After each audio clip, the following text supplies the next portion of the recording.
volatile components of the coffee. With brain fusion, you also let some of the volatile components of the coffee evaporate. Now, for some reason,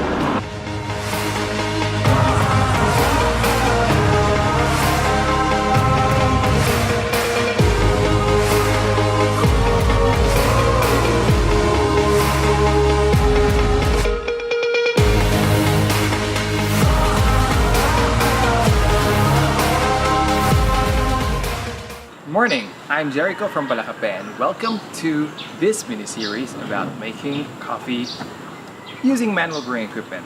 Now yesterday I showed you how to make use of the French press. Now today I'm gonna show you how to make use of it but using my preference. As you can see, I have a more simple setup. I don't have a weighing scale, I don't have a thermometer because this is how I normally prepare my coffee. Now why is that? Of course, I have to be efficient with my time, right?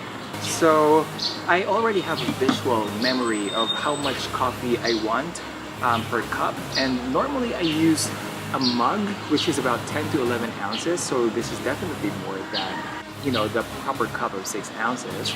And so I would definitely need more coffee.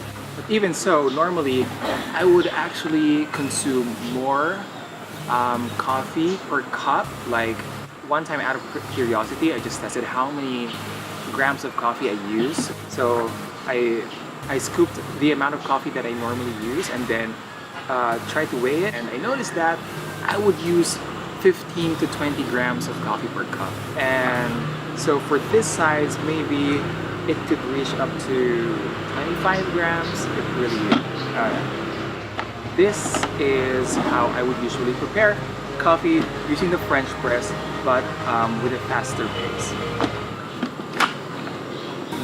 Normally, for this cup, I would put like 2 scoops. 1, then 2.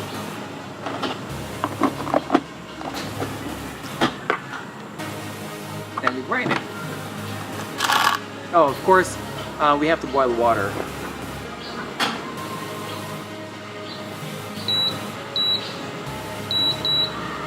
Okay. Now, I mentioned yesterday that the temperature should be about 91 to 96 degrees Celsius. So what I do is, you know, to let the water boil, so and then just continue, just work on my prep. It will take about 3 minutes before I'm ready to make use of it, and at that time, okay, see, it's boiling already, so that's fast. So since I'm doing the prep still, then we have time for this to cool down, so it will definitely not be 100 degrees Celsius once we put it, or once we start brewing the coffee. So that's what I do, you know? Basically, you just take mental notes on measured procedure, and then of course adjust it also based on your preference, like the strength of coffee, and just do it faster. Now I'm also faster today because I have less disturbance. As you can see, there's no little boy joining me today. There. So let's put the coffee now.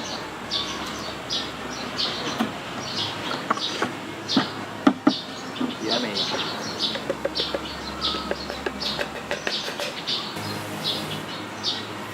I feel like this is a bit hot still. Not scientific, obviously, but yeah. So another method though is to like drip it like higher so that you're sure that the coffee, or I mean the water, will cool down before it touches the coffee. Just to make sure it's not like boiling temperature water. Okay.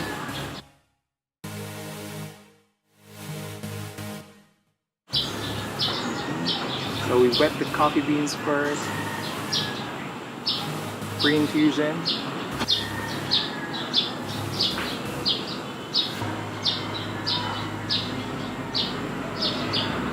Now with pre-infusion, you also let some of the volatile components of the coffee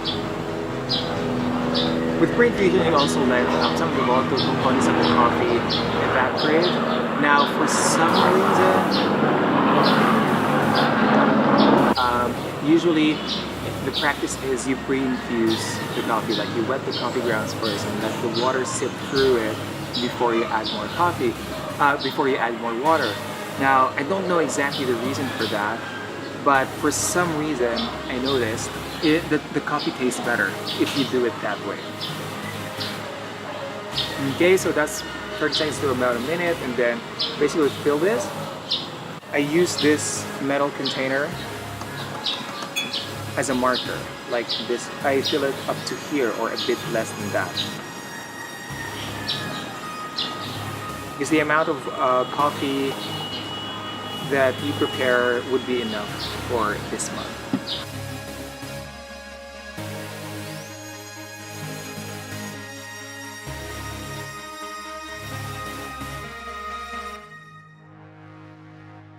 Like that. And also, I don't like to use a steering rod or spoon to steer it. This is what I do usually. Like that. This is my steering. So I do that for about 10 seconds or less. Then let it sit there and just wait for 5 minutes. Okay, so more or less 5 minutes has passed actually since I started pouring water to this brewer. And so let's do the press now. Okay. Then put it in your cup.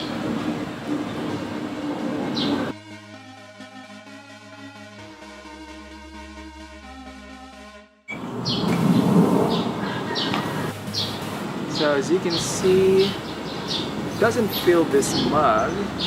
I would say the coffee, or the amount of coffee here, is about 8 ounces.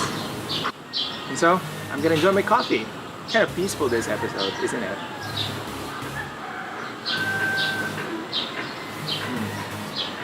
That's good. Now on another note, I would say the French press to me is like a litmus test for how good the coffee is. Now the reason for that is because, as I mentioned, it's not too fine compared to, the screen for its filter is not too fine compared to paper filters in other brewers.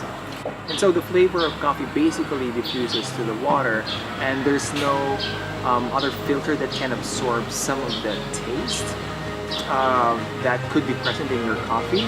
So that's what I noticed actually, and especially on dark roast, for example, the French press, to me, in my opinion, is not the best for like dark roasted coffee or for some other coffee. So I would say the French press is a good test to see if the quality of your coffee is good, if the beans were sorted well, and then if it's roasted well. Again, that's good.